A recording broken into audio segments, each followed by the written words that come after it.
Season 6 of The Chosen is being called the most emotionally intense season yet, and for good reason. The ending of Season 5 wasn't just a cliffhanger, it was a turning point.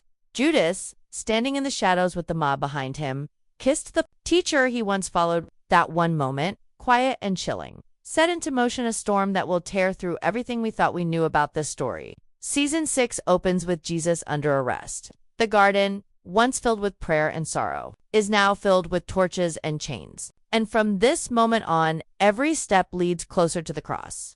But what fans don't realize is just how deep this season will go. Behind the scenes, Dallas Jenkins has already confirmed that the series is not holding back.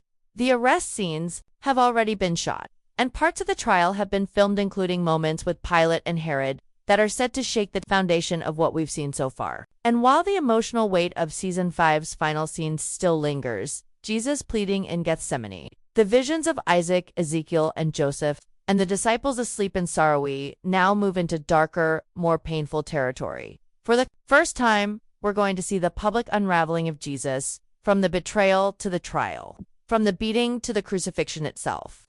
And yes, fans are already speculating how far this series will go in showing the horror and heartbreak of those final hours. But what Dallas Jenkins has made clear is this: the gore is not the focus, the emotion is. He told People magazine that he's choosing to tell this story not through graphic violence, but through emotional truth. Because after 5 seasons, we don't need blood to feel the pain. We've already walked every mile with Jesus.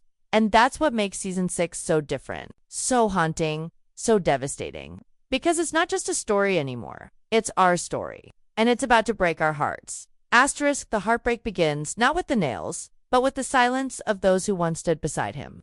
As Season 6 unfolds, we'll witness the unraveling of loyalty, the collapse of courage, and the shattering of friendships that once felt unbreakable. The disciples, who once walked proudly through towns beside their rabbi, are now scattered like dust in a storm. And it's not just fear driving them away, it's confusion, guilt, and a devastating sense of powerlessness. Peter, the rock, the one who swore he would die before denying his teacher, will soon find himself caught in the glare of firelight, stammering the words, "I don't know him." And when that rooster crows, it won't just echo in the streets, echo through every viewer's soul. Season 6 is going to expose every human weakness in the face of divine strength. But even more than that, it will reveal the weight Jesus carried, not just physically, but emotionally. The scenes already filmed show us a Jesus who stands in chains but radiates authority. A man mocked by kings and beaten by soldiers, yet still more powerful than any of them could ever comprehend. And while Jonathan Rumi's portrayal of Jesus has always been powerful, early reactions from those close to production say this is his most haunting performance yet. Not because of grand speeches or miracles, but because of the quiet moments. The way he looks at Pilate. The way he says nothing when the crowd demands his death. The way he carries the burden of the world, not with anger, but with love. Fans who've seen leaked images from the Italy shoot already know this season won't be about spectacle, it's about intimacy.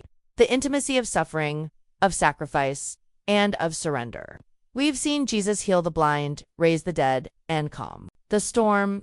But now we'll see something far more powerful. A savior who chooses not to fight back, who kneels instead of striking, who bleeds but never curses. And in that silence, that surrender, the chosen will reveal the true depth of his mission. This is not just about what was done to him, it's about what he chose to endure for them, for us, for everyone. And as viewers, we won't just watch it, we'll feel it. Every lash, every rejection, every moment of unbearable isolation. And the worst part, it's only just beginning. Asterisk, as the pain deepens and the darkness thickens around Jesus, the chosen. Season 6 prepares to take us into the most harrowing hours of the Messiah's journey. What began with a whisper in the garden has now grown into a roar in the streets of Jerusalem. Jesus, once surrounded by cheering crowds and awestruck followers, now stands alone before a broken justice system designed to silence him. The trial scenes, some of which have already been filmed in the United States, hint at a chilling descent into chaos and cruelty. We've already seen glimpses of Pilate cold, calculating, yet strangely conflicted, and Herod, cloaked in purple and parading Jesus like a toy for his amusement. These moments are not just about politics or power, they are about humiliation, rejection, and the agony of being misunderstood by the very people he came to save. And while the world mocks him, his followers hide. Season 6 will bring each disciple face to face with their fear and their failure. For the first time, we will see their pain not just as a reaction to Jesus' arrest, but as a reflection of their own brokenness. They will wrestle with guilt, shame, and the horrifying realization that they could not protect the man they loved most. John will watch from a distance, unable to help. Peter, after denying Jesus, will break down in solitude, and the others, scattered, hiding, frozen in terror, will carry the weight of that moment for the rest of their lives. The emotional intensity of these sequences is something Dallas Jenkins has emphasized again and again. This is not a season of action and miracles. This is a season of tears, silence, and raw vulnerability. But there's something even more haunting than the public humiliation. It's the loneliness. The excruciating loneliness of the cross begins long before the nails are driven in. It begins in the trial, where no one defends him. It begins in the streets, where the same mouths that once shouted Hosanna now scream crucify him. It begins in the looks, the turning away, the refusal to meet his gaze, the cowardice that infects even the boldest hearts. And what makes it worse is that we, the viewers, already know how this story ends. We know the resurrection is coming. But season 6 is not about the resurrection, it's about the suffering. And Dallas Jenkins is making sure we don't rush past it, that we sit in it, that we feel it. Not with gore, but with grief. Not with spectacle, but with sorrow. Because only when we understand the weight of what Jesus endured can we truly appreciate the power of what comes next. That's why this season is not about shock value. It's about soul value. It's about giving weight to every betrayal, every false accusation, every drop of spit, every cracked whip, every bruise that formed under the crown of thorns. And even as Jesus stands bruised and bloodied, he does not break. That's what makes this portrayal so powerful, because it's not about the violence he suffered, it's about the strength he showed. The quiet strength that never lashed out, never cursed his captors, never turned away from the cup he had to drink. Even when Pilate asked him to speak, to defend himself, Jesus stood silent, because he knew this was the plan. This was the purpose. And nothing would stop it now. And yet, the true heartbreak comes from the human side of it all. Because season 6 doesn't just focus on Jesus, it also turns its gaze on the people around him. The women who followed him, the ones who never abandoned him, will finally take the spotlight. Mary Magdalene, who once wept at his feet, will now weep at the horror unfolding before her eyes. Mother Mary, silent but strong, will stand where no mother should ever have to stand, watching her son be condemned by the world. And in these quiet, devastating moments, the Chosen reminds us that salvation came through suffering, but that suffering was witnessed, felt, and mourned by those who loved him. And it will be mourned by us, too. Because even if we know the end of the story, nothing can prepare us for the journey that leads there. This season is not entertainment, it's an invitation. To feel what they felt, to carry what they carried, and to understand, in the deepest part of our hearts, just how far love was willing to go. As the story moves closer to the crucifixion, a heavy silence begins to settle over the world of the Chosen. The kind of silence that screams louder than words. The shouting of the crowd fades into the background, and what remains is the echo of betrayal, the sound of footsteps walking toward death, and the quiet resolve of a man who has chosen to lay down his life. Season 6 promises to be a spiritual earthquake, not because of what it shows, but because of what it makes us feel. The scenes already filmed, the leaked photos from Italy, and the reactions from those close to production all point to a season that strips away every distraction and forces us to look straight into the eyes of pain. Not violence for shock, but suffering for truth. We've spent 5 seasons getting to know this Jesus, laughing with him, crying with him, walking with him, and now we will watch him walk alone. The crown of thorns is not just a symbol, it's a turning point. A moment when the king is mocked as a criminal and the Son of God is treated as a curse. Jonathan Rumi's portrayal is said to reach new depths here, not because of the words he speaks, but because of the silence he holds. When the crowd spits, when the guards strike, when the robe clings to the wounds on his back, he does not fight, he does not shout, he endures. And that is what Dallas Jenkins wants us to sit with. That endurance, that unbearable, unstoppable, unexplainable love. But while Jesus is being paraded through the streets, we cannot forget the turmoil erupting in the hearts of the disciples. Season 6 will hold a mirror up to every character we've grown to love, showing us who they become when everything falls apart. Peter's collapse after his denial, Matthew's torment, Andrew's silence, and John, the only one who stays close, will witness things no followers should have to see.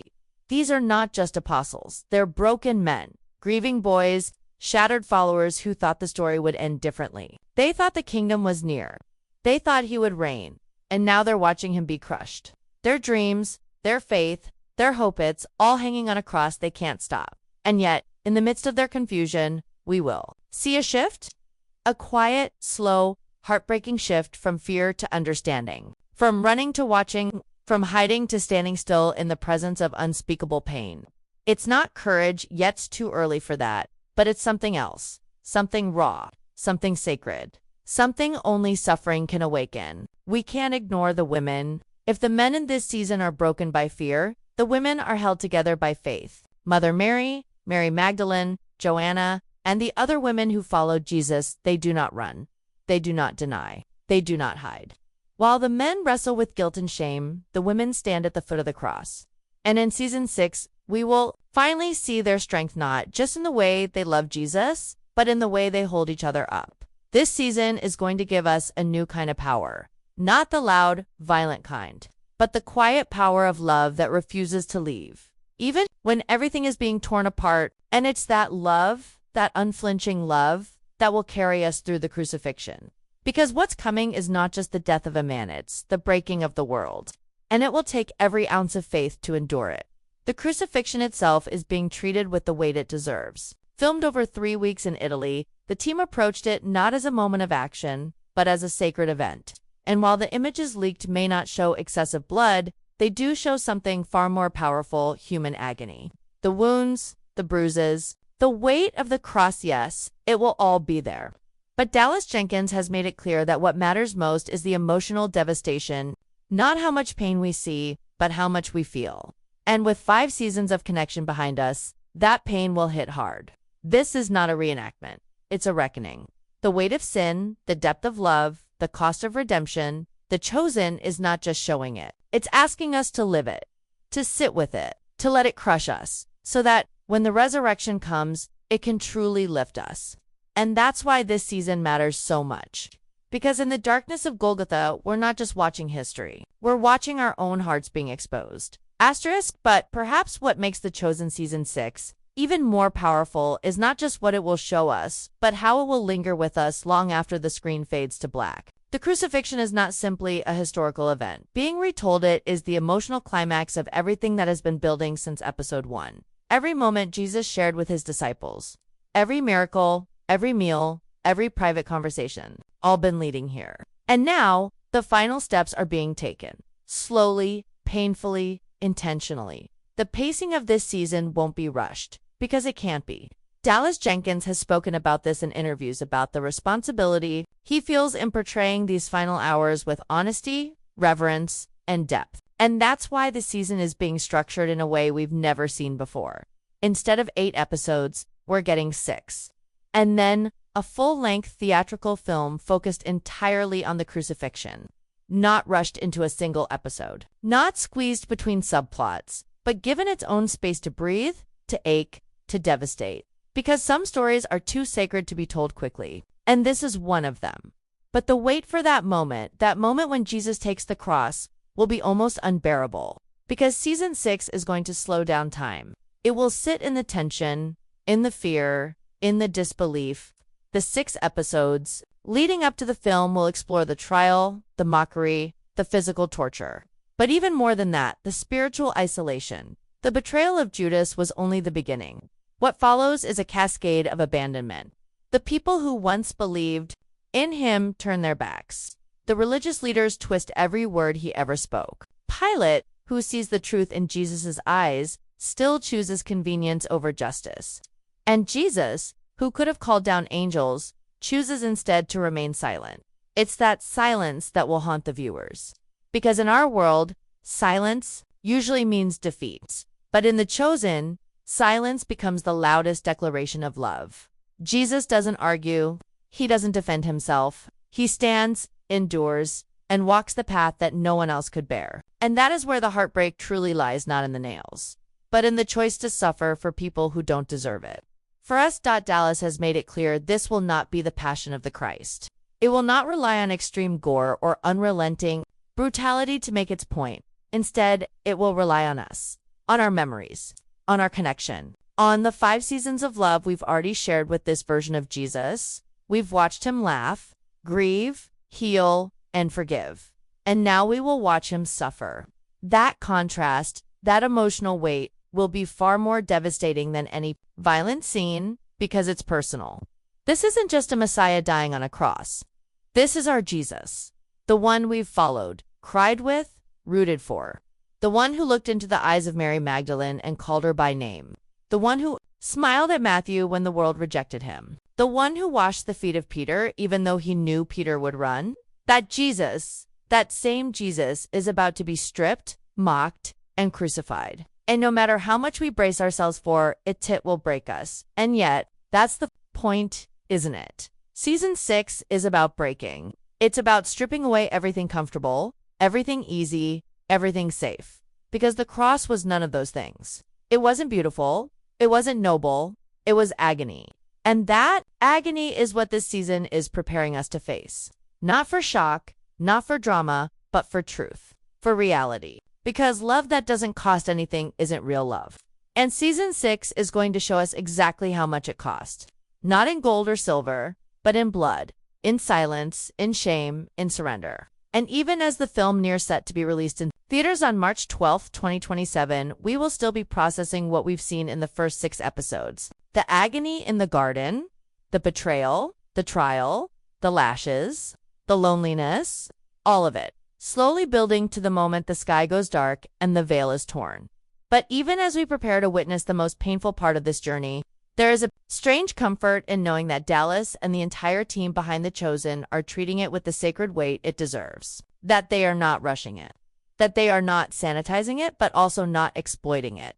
They are telling it with reverence, with grief, with truth. And as viewers, we are being invited to enter into that grief not as spectators, but as participants, to feel it, to mourn it, to carry it. Because only then can we understand what comes next. Only then can the resurrection truly mean something. But we're not there yet. Right now, we're in the silence, in the shadow, in the unbearable stillness before the storm. And that's exactly where The Chosen wants us to be. As the dust settles from Jesus' arrest, the weight of betrayal, power, and prophecy begins to crush the hearts of everyone connected to him. In the halls of the Sanhedrin, a cold wind of pride and fear sweeps through. The high priest and Annas now hold Jesus not just as a prisoner, but as a perceived threat to everything they've built. They fear the people, but they fear Rome even more.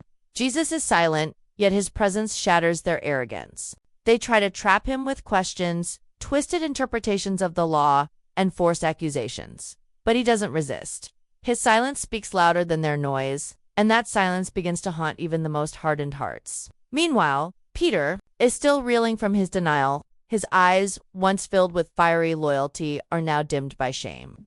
The rooster's crow continues to echo in his mind. This was the man who once walked on water, who drew his sword in the garden, who swore he'd never leave, and yet he did. Peter is broken, wandering, unsure if he'll ever be worthy again. But what he doesn't know yet is that grace is already moving toward him, unseen but unstoppable.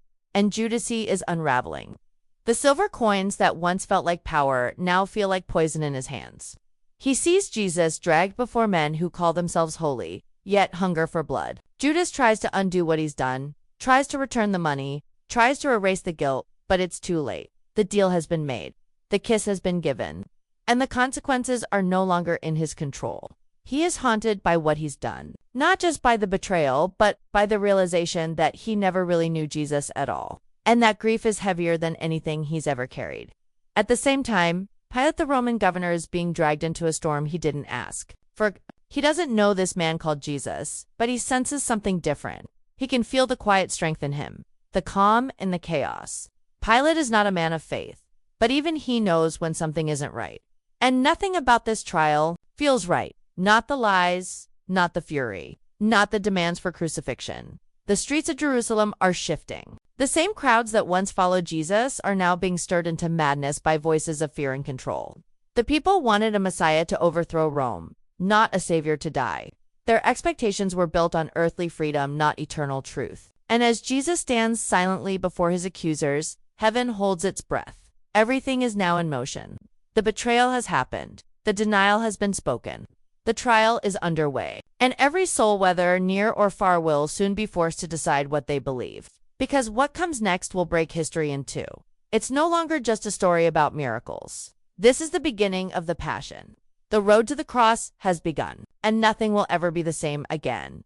Asterisk, as the dawn breaks over Jerusalem, a heavy silence falls over the city, the kind of silence that comes before a storm no one is ready for. Jesus, now bound and bloodied, is dragged from one authority to another, first to Caiaphas, then to Pilate, then to Herod, and then back again. The leaders of the land are playing a twisted game of politics, power, and fear. None of them truly understand who stands before them. Herod, hungry for spectacle, demands a miracle. Pilate, uneasy and pressured by the mob, tries to wash his hands clean of the decision. But no one escapes this moment untouched. Every hand, whether lifted in accusation or hesitation, becomes part of the story. Every face in the crowd, whether shouting in rage or frozen in confusion, becomes part of the judgment. And yet Jesus says almost nothing. He allows the injustice to unfold. He doesn't fight it, he embraces it. Not because he is weak, but because he has already chosen the cross. Long before the nails, long before the sentence. He knew this was the path. The pain, the rejection, the shame. It was never a plan B, it was the plan from the beginning. And in the shadows, his followers watch helplessly. Mary, his mother, feels every lash as if it were on her own back. Her son, her child, is being torn apart, and all she can do is hold her breath, press her hand to her chest, and remember the words the angel once told her. A sword will pierce your own soul, too. Those words have never been more real. John, the beloved disciple, stands nearby, torn between fear and love. He wants to run.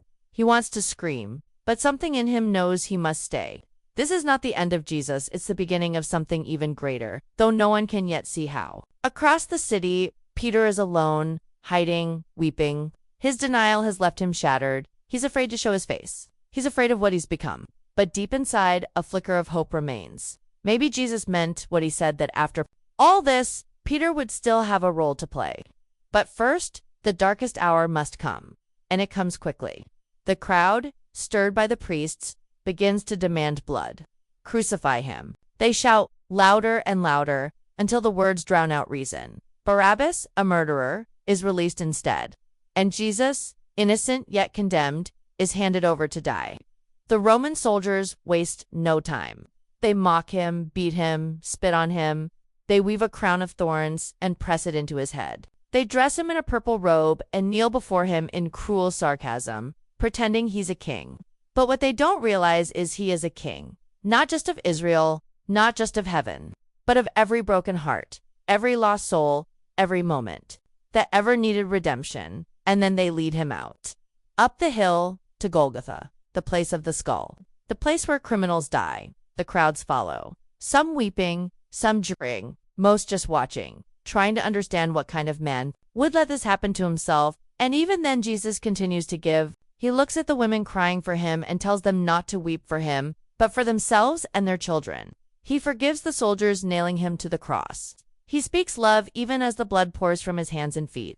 And in one final breath, he declares, "It is finished." The earth shakes. The sky turns black. The curtain in the temple tears in two. And silence falls again. But this time, it's a silence of shock, of mourning, of something divine leaving the world, or so it seems. His body is taken down and placed in a tomb, sealed, guarded, as if death itself needed protection from what comes next. His followers scatter, their hopes crushed. The disciples hide, afraid they might be next. Mary Magdalene weeps outside the tomb, lost in grief. And the world, without realizing it, holds its breath once more, because what seems like the end is only the beginning. The story of Jesus has never been about avoiding pain. It's about walking through it with purpose. It's not about escaping betrayal, denial, or injustice. It's about defeating them from within. The cross was never a failure. It was a victory in disguise, a weapon turned into a doorway, a death that gave birth to eternal life. And soon, very soon, something will shake the foundations of everything. A stone will roll away, a tomb will stand empty, and the world will never be the same again. But before that morning comes, the darkness must have its moment, so that when the light returns, it means everything. As the dust of Gethsemane settles, Jesus is dragged from one dark chamber to another, from the temple authorities to the Roman governor. But this is not just a legal proceeding. It is a battle of power, fear, and truth. In Season 6 of The Chosen, this moment begins to unfold like a slow-burning storm. Pontius Pilate, Rome's representative, stands face-to-face with the accused Nazarene. Pilate's eyes do not meet those of a rebel or a criminal. He sees calm, he sees silence. He sees a man unlike any other, and that unsettles him. Jesus stands there beaten, bloodied, but unbowed. Pilate questions him, expecting defiance, maybe arrogance. Instead, he is met with prophetic dignity. "My kingdom is not of this world," Jesus says. And in that single sentence, Pilate feels the weight of something much bigger than Rome, much heavier than politics. But the leaders of the Sanhedrin will not stop. Caiaphas has planted the seed of outrage among the people, the very crowd that once welcomed Jesus. With palm branches now stirs with confusion and fury. Manipulated, weaponized, their voices rise not out of understanding, but out of fear and chaos. "Crucify him," they cry, over and over, drowning out reason with rage. The camera won't follow the noise. It will linger in the silence of Pilate's hesitation. For The Chosen, this moment isn't about Roman law or Jewish outrage, it's about conscience.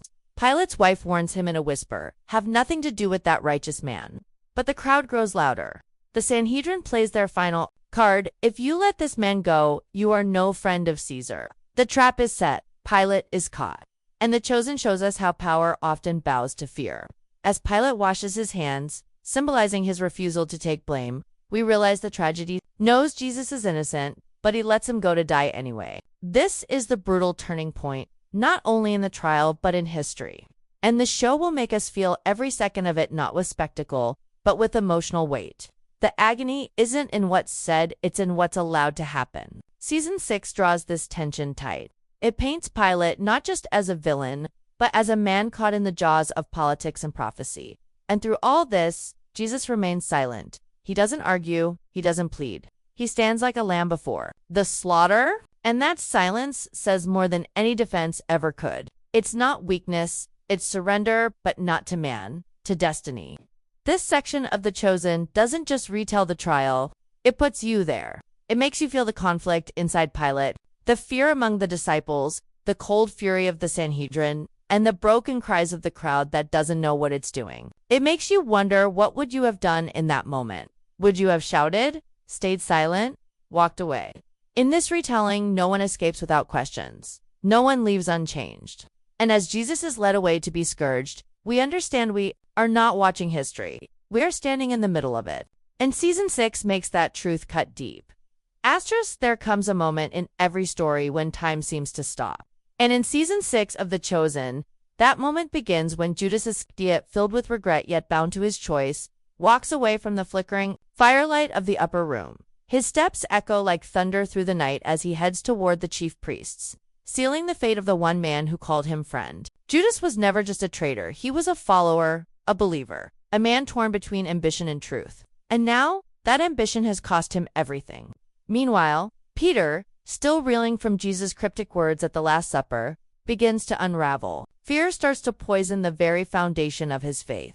The one who once swore he'd die for Jesus now finds himself hiding in the shadows, denying him not once, not twice, but 3 times. It is a moment that stings like betrayal itself, because we've watched Peter grow, lead, love, and fall. And now he collapses under the weight of cowardice, running out into the night as the rooster crows and guilt crushes his spirit. But it doesn't stop there. Darkness begins to spread, not just in Peter's heart, not just in Judas' soul, but across all of Jerusalem. As Jesus is dragged through the courts of men, blindfolded and beaten, heaven itself begins to grow silent. The Sanhedrin's mockery of justice unfolds like a twisted ritual, accusations hurled like stones, witnesses twisted by lies, and truth buried beneath jealousy and fear. And still, Jesus says nothing. His silence speaks volumes. While others shout and spit, he remains calm, resolute, and heartbreakingly alone. This is not the triumph the disciples envisioned.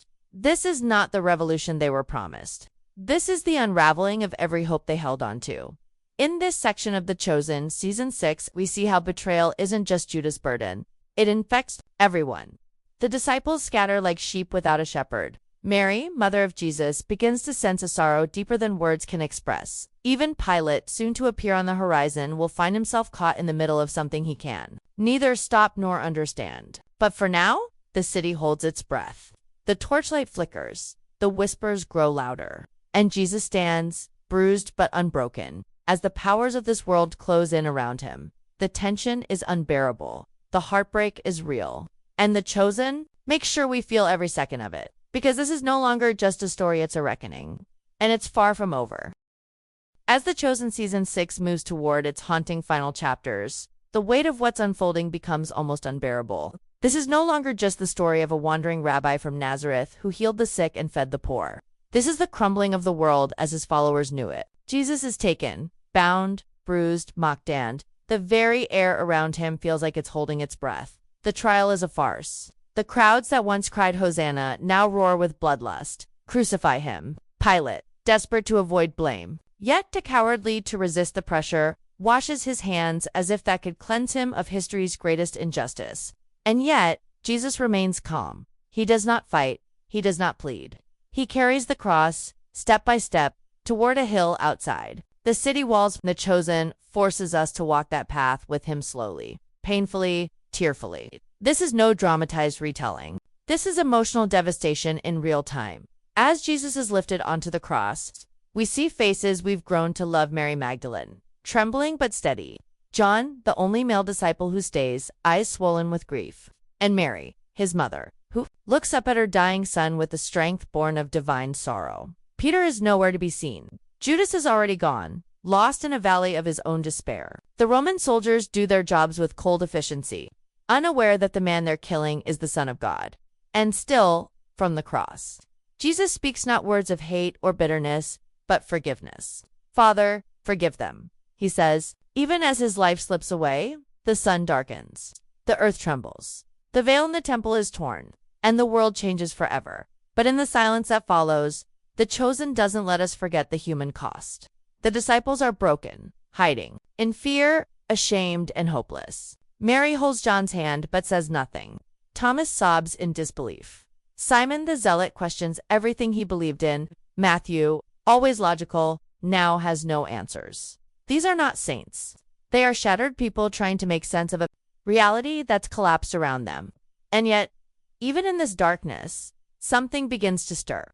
The tomb is sealed. Yes, hope appears dead. But we know this is not the end. Season 6 will leave viewers in the deepest emotional valley the series has ever created, but in doing so, it stays true to the gospel's power. Because the lowest point in human history when mankind killed its own messiahs, also the beginning of redemption. And The Chosen captures this paradox with breathtaking intensity. The silence of the grave, the confusion of the disciples, the grief of a mother, and the echoes of words like "it is finished" cling to every frame. But buried beneath that grief is a pulse, faint but steady. A promise whispered in the silence. A stone waiting to be rolled away. As the final episode of Season 6 ends, there will be no applause. No cheers, only quiet tears, clenched hands, and the lingering question, what now? And that's exactly where The Chosen wants us. Waiting, hoping. Because while Season 6 ends in darkness, Season 7 will begin with light breaking through the tomb. Resurrection is coming. And with it, the world will never be the same.